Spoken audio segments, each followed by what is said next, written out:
നമസ്കാരം, ഞാൻ ശാലിനി.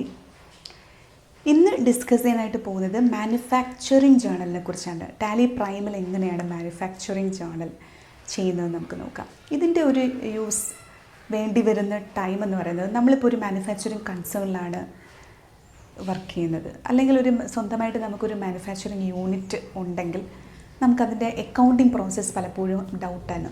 എങ്ങനെ അക്കൗണ്ട് ചെയ്യപ്പെടാം എന്നുള്ളത്, അതായത് പക്ക അതുപോലെ തന്നെ നമ്മളൊരു ഫിനിഷ്ഡ് പ്രോഡക്റ്റ്സ് ആയിട്ട് തന്നെ അത് എങ്ങനെ അക്കൗണ്ട് ചെയ്യപ്പെടാം എന്നുള്ളത്. അപ്പോൾ അതിനായിട്ട് ടാലി നമുക്ക് തരുന്നൊരു ടൂളാണ് മാനുഫാക്ചർ ജേണൽ. അപ്പോൾ അതിനകത്തൊരു പ്രോഡക്റ്റ് മാനുഫാക്ചർ ചെയ്തെടുക്കുമ്പോൾ അതിനകത്ത് നമുക്ക് കോസ്റ്റ് എലമെൻസും കൂടെ അഡീഷണലി ഫിക്സ് ചെയ്യാം. അപ്പോൾ ഒരു പ്രോഡക്റ്റിൻ്റെ യഥാർത്ഥമുള്ളൊരു കോസ്റ്റ് പ്രൈസ് നമുക്കതിൽ ഡിഫൈൻ ചെയ്തെടുക്കാനായിട്ട് സാധിക്കുന്നു എന്നുള്ളതാണ്. അത് നമുക്ക് കുറച്ചുകൂടെ ഈസി ആയിട്ട് നമുക്കൊരു കോസ്റ്റ് അനാലിസിസ് നടത്തുന്നതിന് വേണ്ടിയിട്ടും, അതുപോലെ തന്നെ സെയിൽസ് പ്രൊമോഷന് വേണ്ടിയിട്ടും, ഒരു MISന് വേണ്ടിയിട്ടൊക്കെ നമുക്കിതിനെ ഉപയോഗിക്കാം. അപ്പോൾ ഇത്തരത്തിലുള്ളൊരു ടൂള് എങ്ങനെയാണ് ടാലിയിൽ ചെയ്യുന്നത് നമുക്ക് നോക്കാം. വീഡിയോ സ്കിപ്പ് ചെയ്യാതെ കാണുക. ആദ്യമായിട്ടാണ് ഈ ചാനൽ ആരെങ്കിലും കാണുന്നുണ്ടെങ്കിൽ സബ്സ്ക്രൈബ് ചെയ്യാൻ മറക്കരുത്. അപ്പോൾ നമുക്ക് വീഡിയോയിലേക്ക് കടക്കാം. മാനുഫാക്ചറിങ് ജേണലിൻ്റെ യൂസ് എന്താണെന്നുള്ളത് നമുക്ക് നോക്കാം. അതായത് നമ്മളൊരു ഫൈനൽ പ്രോഡക്റ്റ് അല്ലെങ്കിൽ ഒരു ഫിനിഷ്ഡ് പ്രോഡക്റ്റ് ഉണ്ടാക്കണം, അത് മാനുഫാക്ചർ ചെയ്തെടുക്കണം. ഏത് പ്രോഡക്റ്റോ ആയിക്കോട്ടെ, നിങ്ങൾക്ക് സ്വന്തമായിട്ടൊരു മാനുഫാക്ചറിങ് യൂണിറ്റോ അല്ലെങ്കിൽ ഒരു മാനുഫാക്ചറിങ് കൺസേണിലാണോ ജോലി ചെയ്യുന്നതെങ്കിൽ അവിടുത്തെ ഫൈനൽ പ്രോഡക്റ്റ് എന്താണോ ആ ഫൈനൽ പ്രോഡക്റ്റിന് ആവശ്യമായിട്ടുള്ള റോ മെറ്റീരിയൽസ് എന്തൊക്കെയാണ് അതെല്ലാം കൂടെ ചേർത്ത് ഒരു ഫൈനൽ പ്രോഡക്റ്റായിട്ട് മാറ്റുന്നു. അങ്ങനെ ഫൈനൽ പ്രോഡക്റ്റായിട്ട് മാറ്റുമ്പോൾ അതിൻ്റെ കോസ്റ്റ് എങ്ങനെ ഡിഫൈൻ ചെയ്യാം, അതിൽ ടാലിയിലൂടെ നമുക്ക് എങ്ങനെ എത്രത്തോളം മാനുഫാക്ചറിങ് ജേണൽ എങ്ങനെ ചെയ്തെടുക്കാം, ടാലി എത്രത്തോളം സപ്പോർട്ട് ചെയ്യുന്നു എന്നുള്ളത് നമുക്ക് നോക്കാം. വളരെ ഈസി ആയിട്ട് തന്നെ നമുക്ക് പഠിക്കാം. അപ്പം ഞാനിപ്പോൾ ഇവിടെ ഒരു ഫൈനൽ പ്രോഡക്റ്റ് ആയിട്ടുള്ള കോൺക്രീറ്റ് റിംഗ് വെൽ എന്ന് പറയുന്ന ഒരു ഫിനിഷ്ഡ് പ്രോഡക്റ്റ് ഉൽപ്പാദിപ്പിച്ചെടുക്കാൻ പോവുകയാണ്. അപ്പം അങ്ങനെ ഒരു മാനുഫാക്ചറിങ് കൺസേൺ ആണ് നിലവിലുള്ളത് എന്ന് വിചാരിക്കുക. ആ മാനുഫാക്ചറിങ് യൂണിറ്റിൽ പ്രധാനമായിട്ടും ഉണ്ടാക്കുന്ന ഫൈനൽ പ്രോഡക്റ്റ് എന്ന് പറയുന്നത് കോൺക്രീറ്റ് റിംഗ് വെൽ എന്നിരിക്കട്ടെ. അത് ഉണ്ടാക്കാനായിട്ട് നമുക്ക് വേണ്ടുന്ന റോ മെറ്റീരിയൽസ് കളക്ട് ചെയ്യുക എന്നുള്ളതാണ്. റോ മെറ്റീരിയൽസ് നമ്മൾ കളക്ട് ചെയ്ത് വെച്ചിട്ടുണ്ട്. അപ്പോൾ നമുക്കതൊന്ന് നോക്കാം. റോ മെറ്റീരിയൽസ് കളക്ട് ചെയ്തത് എന്തൊക്കെ റോ മെറ്റീരിയൽസ് ആണ് ഈ കോൺക്രീറ്റ് റിംഗ് വാൾ എന്ന് പറയുന്ന ഫൈനൽ പ്രോഡക്റ്റിന് വേണ്ടി വരുന്നതെന്ന് നമുക്ക് നോക്കാം. അപ്പം ഞാൻ ജസ്റ്റ് പോയിട്ട് ഡിസ്പ്ലേ പോയിട്ട് ഒന്ന് ഡേ ബുക്ക് എടുക്കുകയാണ്. ഡേ ബുക്ക് എടുത്തപ്പോഴത്തേക്കും കുറേ റോ മെറ്റീരിയൽസ് ഒരു പാർട്ടിയുടെ കയ്യിൽ നിന്ന് പർച്ചേസ് ചെയ്ത് വെച്ചിരിക്കുകയാണ്. അതായത് കോൺക്രീറ്റ് റിംഗ് വെൽ എന്ന് പറയുന്ന ഫിനിഷ്ഡ് പ്രോഡക്റ്റ് ഉൽപ്പാദിപ്പിക്കാനായിട്ട് വേണ്ടുന്ന raw materials rock powder, metal, baby metal, M sand 4mm, cement, steel rod, mould, ഇങ്ങനെ കുറച്ച് പ്രോഡക്ട്സ് ആവശ്യമുണ്ട്. ഇത്രയും മെറ്റീരിയൽസാണ്. ഇത്രയും മെറ്റീരിയൽസ് ചേർത്തുകൊണ്ട് നമ്മൾ ഫൈനൽ പ്രോഡക്റ്റ് ആയിട്ടുള്ള കോൺക്രീറ്റ് റിംഗ് വൽ എന്ന് പറയുന്ന പ്രോഡക്റ്റ് ഉണ്ടാക്കി എടുക്കാനായിട്ട് പോകുന്നു. അപ്പോൾ ഫൈനൽ അല്ലെങ്കിൽ ഫിനിഷ്ഡ് പ്രോഡക്റ്റ് എന്ന് പറയുന്നത് കോൺക്രീറ്റ് റിംഗ് വല്ലാണ്. അതിന് വേണ്ടുന്ന റോ മെറ്റീരിയൽസ് ആദ്യം തന്നെ പർച്ചേസ് ചെയ്ത് വെക്കുക. റോ മെറ്റീരിയൽസ് ഏതൊക്കെയാണെന്നുള്ളത് പരിചയപ്പെടുത്തി തന്നു. ഇനി അടുത്ത സ്റ്റെപ്പ് എന്ന് പറയുന്നത്, എപ്പോഴും ശ്രദ്ധിക്കുക, നമ്മളിതൊക്കെ ചെയ്യുമ്പോൾ GST ഉള്ള ബില്ലാണെങ്കിൽ GST ഒക്കെ ആപ്ലിക്കബിൾ ആക്കി തന്നെ പോകണം. അത് വീണ്ടും വീണ്ടും റിപ്പീറ്റ് ചെയ്യേണ്ടെന്ന് കരുതിയിട്ടാണ് പറയാത്തത്. അപ്പോൾ അടുത്ത സ്റ്റെപ്പ്, നമുക്കൊരു മാനുഫാക്ചർ ചെയ്യുക എന്നുള്ളതാണ് നമ്മുടെ ഡ്യൂട്ടി. അപ്പം മാനുഫാക്ചർ ചെയ്യണമെങ്കിൽ ടാലി സപ്പോർട്ട് ചെയ്യുന്ന ഒരു ടൂളാണ് മാനുഫാക്ചറിങ് ജേണൽ എന്ന് പറയുന്നത്. അത് ക്രിയേറ്റ് ചെയ്യണം. അതിൽ മാസ്റ്റേഴ്സിൽ പോയിട്ട് ക്രിയേറ്റ് എടുത്തിട്ട് വൗച്ചർ ടൈപ്പ് എടുക്കുക. മാനുഫാക്ചറിങ് ജേണൽ എന്ന് പറയുന്ന ഒരു വൗച്ചർ ടൈപ്പ് ക്രിയേറ്റ് ചെയ്തെടുക്കുക.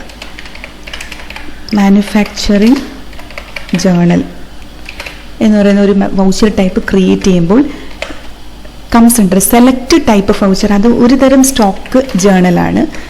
അതുകൊണ്ട് സ്റ്റോക്ക് ജേണലിൻ്റെ കീഴിൽ കൊടുക്കുക. മാത്രമല്ല ഈ ഒരു ഓപ്ഷൻ എസ് ആക്കി കൊടുക്കുക. Use as A manufacturing journal SC കൊടുക്കുക. എന്നിട്ട് ഇതിനെ സേവ് ചെയ്യുക. ഇതാണ് അടുത്ത സ്റ്റെപ്പ് എന്ന് പറയുന്നത്. ഇനി നമ്മൾ ചെയ്യേണ്ടതെന്ന് പറഞ്ഞാൽ മെയിനായിട്ടുള്ള ഫിനിഷ്ഡ് പ്രോഡക്റ്റ് ക്രിയേറ്റ് ചെയ്യുക എന്നുള്ളതാണ്. അപ്പോൾ റോ മെറ്റീരിയൽസ് പർച്ചേസ് ചെയ്തു, മാനുഫാക്ചറിങ് ജേണൽ ക്രിയേറ്റ് ചെയ്തു. അടുത്ത സ്റ്റെപ്പ് എന്ന് പറയുന്നത് ഫിനിഷ്ഡ് ഫൈനൽ പ്രോഡക്റ്റ് ക്രിയേറ്റ് ചെയ്യുക എന്നുള്ളതാണ്. ഫൈനൽ പ്രോഡക്റ്റ് ക്രിയേറ്റ് ചെയ്യുമ്പോൾ വളരെയധികം ശ്രദ്ധിച്ച് ചെയ്യേണ്ട ഒരു ഏരിയയാണ്. അപ്പോൾ നമുക്ക് ക്രിയേറ്റ് ചെയ്യാം. ക്രിയേറ്റ് ചെയ്തിട്ട് സ്റ്റോക്ക് ജേർണൽ എടുക്കുക. ഇതാണ് നമ്മൾ സ്റ്റോക്ക് ജേർണൽ എടുത്തിട്ട് ഫൈനൽ പ്രോഡക്റ്റ് ആയിട്ടുള്ള കോൺക്രീറ്റ് റിംഗ് വെൽ എന്ന് പറയുന്ന പ്രോഡക്റ്റാണ് നമ്മുടെ ഫൈനൽ പ്രോഡക്റ്റ്. ഗ്രൂപ്പും കാറ്റഗറിയൊക്കെ നമ്മുടേതായ ഇഷ്ടത്തിനനുസരിച്ച് സെറ്റ് ചെയ്യുക. യൂണിറ്റ്സ് നമ്പേഴ്സ് എന്ന് ഫൈനൽ പ്രോഡക്റ്റ് നമ്പേഴ്സ് ആണെങ്കിൽ അത് കൊടുക്കുക. ഇവിടെ നമ്മൾ പ്രധാനമായിട്ട് ശ്രദ്ധിക്കേണ്ട ഒരു ഏരിയ ഉണ്ട്, set components or bill of material. ഈ ഏരിയ വളരെ ഇമ്പോർട്ടൻ്റ് ആണ്. ഇതാണ് പ്രധാനമായിട്ട് നമ്മളിവിടെ നോക്കേണ്ട ഒരു ഫംഗ്ഷൻ. അപ്പോൾ set components or bill of material SC കൊടുക്കുക. SC കൊടുക്കുമ്പോൾ നമുക്കിവിടെ BOM list of concrete ring well എന്ന് പറയുന്ന ഒരു ലിസ്റ്റ് വരും. ഇവിടെ ഈ ബിൽ ഓഫ് മെറ്റീരിയലിന് നമുക്കൊരു പേര് കൊടുക്കാം, name of bill of material.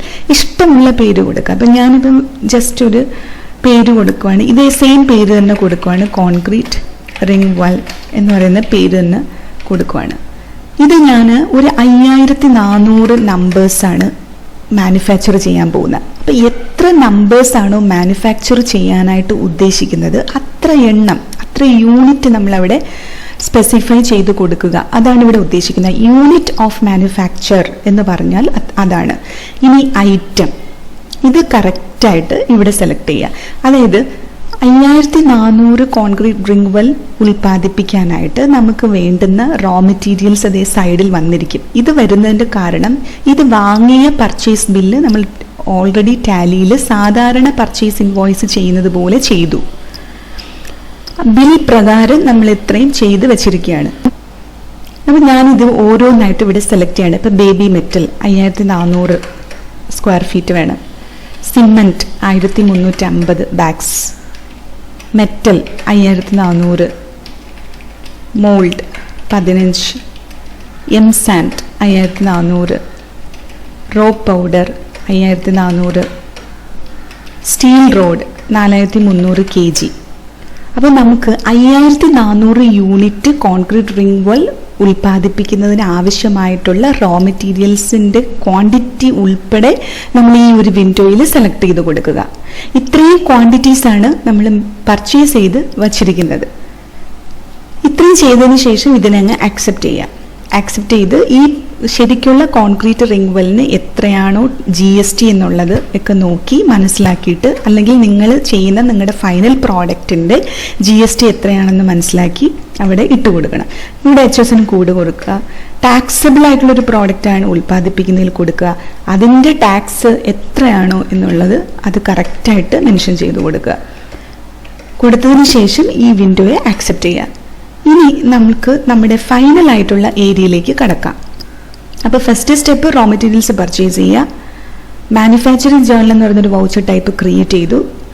Third നമ്മുടെ മെയിൻ പ്രോഡക്റ്റ് ക്രിയേറ്റ് ചെയ്തു. അതിൽ റോ മെറ്റീരിയൽസ് എല്ലാം സെലക്ട് ചെയ്ത് കൊടുത്തു. ഇത്രയാണ് നമ്മൾ ചെയ്തത്. ഇനി നമ്മുടെ ഫൈനൽ ആയിട്ടുള്ള സ്റ്റെപ്പിലേക്ക് കടക്കാം. വൗച്ചേഴ്സിൽ പോയിട്ട് അതർ വൗച്ചേഴ്സ് എന്ന് എടുക്കുക, F10. അതിൽ മാനുഫാക്ചറിങ് ജേർണൽ സെലക്ട് ചെയ്യുക.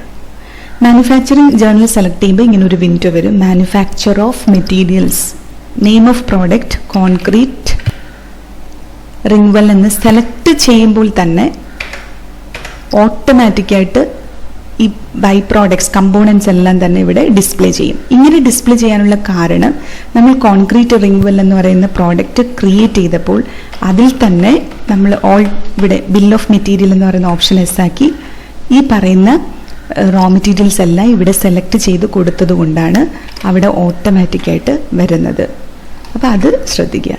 ഇനി കോൺക്രീറ്റ് റിംഗ് വെൽ എത്ര എണ്ണമാണ്, 5400 എണ്ണമാണ് ഉൽപ്പാദിപ്പിക്കുന്നത് എങ്കിൽ ആ ഏത് പ്രോഡക്റ്റ് ആണോ നമ്മുടെ ഫൈനൽ പ്രോഡക്റ്റ് എത്ര എണ്ണം വേണം എന്നുള്ളത് ഇവിടെ സ്പെസിഫൈ ചെയ്ത് കൊടുക്കുമ്പോൾ ഓട്ടോമാറ്റിക്കായിട്ട് തന്നെ അതിൻ്റെ ഈ റോ മെറ്റീരിയൽസിൻ്റെ ക്വാണ്ടിറ്റി വിത്ത് റേറ്റ് അതുൾപ്പെടെ ഇവിടെ ഡിസ്പ്ലേ ചെയ്യുന്നതായിരിക്കും.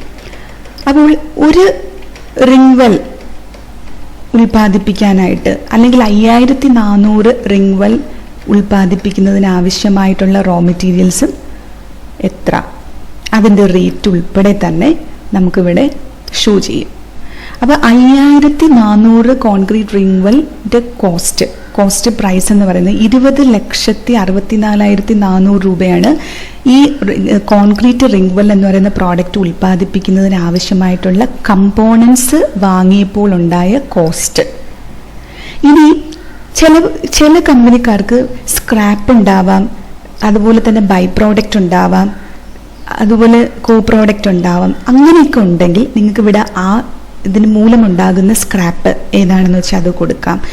ഇത് വഴിയുണ്ടായ ബൈ പ്രോഡക്റ്റ് എന്താണ് കൊടുക്കാം, ആ ഐറ്റത്തിൻ്റെ പേര് കൊടുക്കാം. അതുപോലെ തന്നെ ക്വാണ്ടിറ്റിയും എമൗണ്ടും ഒക്കെ നമുക്കിവിടെ സ്പെസിഫൈ ചെയ്ത് കൊടുക്കാം. ഇപ്പം സ്ക്രാപ്പ് ഉണ്ടെങ്കിൽ സ്ക്രാപ്പ് വാല്യൂ എന്ന് പറഞ്ഞിവിടെ ക്രിയേറ്റ് ചെയ്യാം, എമൗണ്ട് അവിടെ കൊടുക്കാം. ഇനി ഇത് കൂടാതെ കോസ്റ്റ് ഓഫ് കമ്പോണൻസ് എന്ന് പറയുന്ന ഈ ഒരു ഏരിയയിൽ ഇതിൻ്റെ കോസ്റ്റ് കംപ്ലീറ്റ് ആയിട്ട് ഇവിടെ വന്നു കഴിഞ്ഞു. 20,64,400 ഇതിനകത്ത് ടാക്സ് ഇല്ല, മെറ്റീരിയൽസിൻ്റെ മാത്രം വാല്യൂ ആണ് വന്നിരിക്കുന്നത്. ഇനി നമുക്ക് ഒരു മെറ്റീരിയൽ മാനുഫാക്ചർ ചെയ്യുമ്പോൾ റോ മെറ്റീരിയൽസിൻ്റെ വാല്യൂ മാത്രമല്ല കോസ്റ്റായിട്ട് കൺസിഡർ ചെയ്യേണ്ടത്. കൂടാതെ ലേബർ നമുക്ക് കൺസിഡർ ചെയ്യാം, ലേബർ കോസ്റ്റ് കൺസിഡർ ചെയ്യാം, ട്രാൻസ്പോർട്ടേഷൻ ഫ്ലൈറ്റ് കൺസിഡർ ചെയ്യാം. അതായത് ഡയറക്റ്റായിട്ട് എന്തൊക്കെ എക്സ്പെൻസുകൾ ഇതുമായിട്ട് ബന്ധപ്പെട്ടുണ്ടാകുന്നു അത്തരത്തിലുള്ള എക്സ്പെൻസുകളൊക്കെ നമുക്ക് ഈ ഒരു മാനുഫാക്ചർ ചെയ്യുന്നതിനകത്ത് കൺസിഡർ ചെയ്യാം. അങ്ങനെയാണ് നമ്മൾ ശരിക്കും ഒരു ഫൈനൽ പ്രോഡക്റ്റിൻ്റെ വാല്യൂ ഫിക്സ് ചെയ്യുന്നത്. അപ്പോൾ ഇവിടെ നിന്നുകൊണ്ട് ഓൾട്ടസി ക്രിയേറ്റ് ചെയ്യുക. ഇവിടെ ഞാനിപ്പോൾ ലേബർ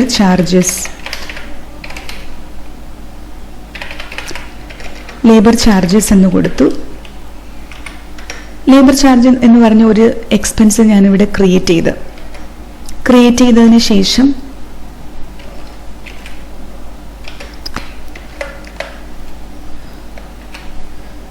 ഫ്രൈറ്റ് ചാർജസ് ഡയറക്റ്റ് എക്സ്പെൻസിൽ കൊടുക്കുക. ഇപ്പം ലേബർ ചാർജ് വേണമെങ്കിൽ നമുക്ക് ഡയറക്റ്റ് എക്സ്പെൻസിൽ തന്നെ കൊടുക്കാം, കാരണം ഒരു മാനുഫാക്ചർ ചെയ്യുന്നതുമായിട്ട് റിലേറ്റഡ് ആയതുകൊണ്ട് അത് ഡയറക്റ്റ് എക്സ്പെൻസിൽ തന്നെ നമുക്ക് കൊടുക്കാം. ഫ്രൈറ്റ് ചാർജ് ഒരു 2 lakhs എന്നിരിക്കട്ടെ. അപ്പം ഇങ്ങനെയുള്ള അഡീഷണൽ നമ്മുടെ കോസ്റ്റും കൂടി ഇതിനകത്ത് ആഡ് ചെയ്യുമ്പോഴത്തേക്കും എഫക്റ്റീവായിട്ടുള്ള ശരിക്കും എഫക്റ്റീവ് കോസ്റ്റ് നമുക്കായിട്ടുള്ള എഫക്റ്റീവ് കോസ്റ്റ് എന്ന് പറയുന്നത് മൊത്തം 27,64,400 രൂപയാണ് എഫക്റ്റീവായിട്ടുള്ള കോസ്റ്റ്. 5,400 നമ്പേഴ്സ് ഉൽപ്പാദിപ്പിക്കുന്നതിന് വേണ്ടിയിട്ട് നമുക്ക് മൊത്തത്തിലുണ്ടായ ഒരു എക്സ്പെൻസാണ് ഈ 27,64,400 എന്ന് പറയുന്നത്. അങ്ങനെയാണെങ്കിൽ നമുക്ക് ഒരെണ്ണത്തിൻ്റെ റേറ്റ് എന്ന് പറയുന്നത് 511.93 ആണ്. 511.93 പറയുന്നത് 5,400 ഇൻറ്റു 511.93 ഈസ് ഈക്വൽ ടു 27,64,422 ആണ് ഇതിൻ്റെ അപ്രോക്സിമേറ്റ്ലി ഇതിൻ്റെ വാല്യൂ എന്ന് പറയുന്നത്. അപ്പോൾ നമുക്ക് മൊത്തത്തിലുള്ളൊരു കോസ്റ്റ് നമുക്ക് ഐഡൻറ്റിഫൈ ചെയ്യാനായിട്ട് സാധിക്കുന്നു എന്നുള്ളതാണ് ഇതിൻ്റെ ഏറ്റവും വലിയൊരു ബെനിഫിറ്റ്സ് എന്ന് പറയുന്നത്. അപ്പോൾ ടാലിയിൽ തന്നെ നമുക്കൊരു പ്രോഡക്റ്റ് മാനുഫാക്ചർ ചെയ്തെടുക്കാം, അതുവഴി നമുക്ക് കോസ്റ്റ് അനാലിസിസ് നടത്താനായിട്ട് സാധിക്കുന്നു. ഈ ഒരു കോസ്റ്റിനെ ബേസ് ചെയ്തുകൊണ്ട് നമ്മുടെ മാർജിനൊക്കെ ഫിക്സ് ചെയ്തിട്ട് ഫൈനലി ഈ കോൺക്രീറ്റ് റിംഗ് വെൽ എന്ന് പറയുന്ന ഫിനിഷ്ഡ് പ്രോഡക്റ്റ് ആക്കി മാറ്റിയതിന് ശേഷം നമുക്കിതിന് സെയിൽസ് ഇൻവോയ്സ് ആയിട്ട് പ്രിപ്പയർ ചെയ്യാവുന്നതാണ്. ഒരു ഫൈനൽ പ്രോഡക്റ്റ് എങ്ങനെയാണ് മാനുഫാക്ചർ ചെയ്യുന്നതും അതിൻ്റെ കോസ്റ്റ് എങ്ങനെ ഡിഫൈൻ ചെയ്യുന്നു എന്നുള്ളത് നമ്മൾ മനസ്സിലാക്കി കഴിഞ്ഞു. നമ്മളൊരു പ്രോഡക്റ്റ് എങ്ങനെ മാനുഫാക്ചർ ചെയ്യുന്നു എന്നുള്ളത് നിങ്ങൾക്ക് മനസ്സിലായി കാണുമെന്ന് വിചാരിക്കുന്നു. അടുത്ത വീഡിയോയിൽ അടുത്ത സെക്ഷനായിട്ട് വരുന്നതായിരിക്കും. Thank you.